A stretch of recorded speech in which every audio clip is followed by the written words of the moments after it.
Here in the UK, there's a specific system that's designed to be a lifeline for victims of modern slavery. But, how does that actually work? What are the steps? Well, that's what we're going to do today.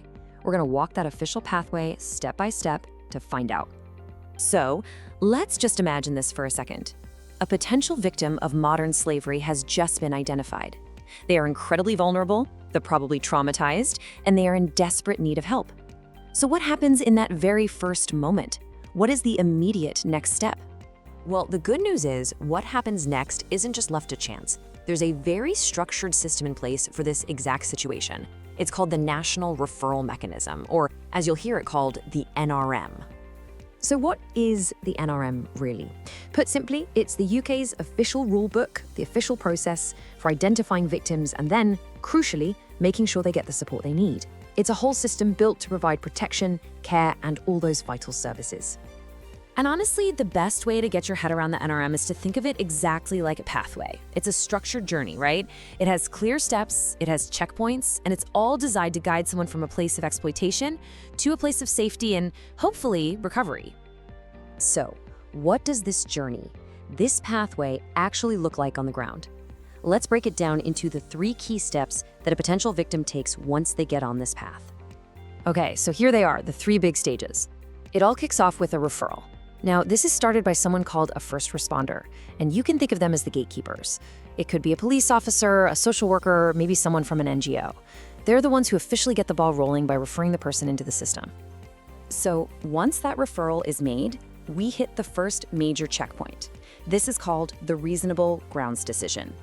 And this is where the National Crime Agency steps in. Yeah, the UK's lead agency against serious and organized crime. They look at the case and they have to answer one key question. Are there reasonable grounds to believe this person is actually a victim? And this stage, well, it's a huge crossroads. A positive decision means, okay, the journey keeps going, you move on to the next stage of support. But a negative decision, that means the person exits the process right then and there. It's a really, really pivotal moment. Now, for those who get that positive decision and continue on the path, the final stop is the conclusive grounds decision. This is it. This is the official determination of whether they are, in fact, a confirmed victim.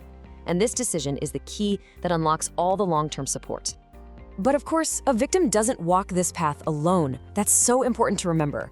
A whole team of different people and organizations are there acting as guides. So who are these key players that make this journey to safety even possible? As you can see, there are some really distinct roles here. You've got the first responders, who we just talked about. They get the whole process started. Then the National Crime Agency, the NCA. They're the ones making those critical decisions along the way. Then you have support providers who offer that direct hands-on care like housing and healthcare. And finally, you have local authorities and NGOs working together to make sure that support is actually delivered effectively. All right, so we've seen the process, we've met the guides, but let's get down to what really matters, the outcome. Why is this whole structured process so incredibly important in the real world? It's because the result is absolutely life-changing. For those who are confirmed as victims, the NRM unlocks real, tangible, critical support. This isn't just a label. We're talking about access to protection from their traffickers, safe housing, proper legal advice, healthcare, and in some cases, even potential compensation to help them start to rebuild their lives. So yeah, the crucial point here is this. The National Referral Mechanism is so much more than just a bureaucratic process. It's a lifeline.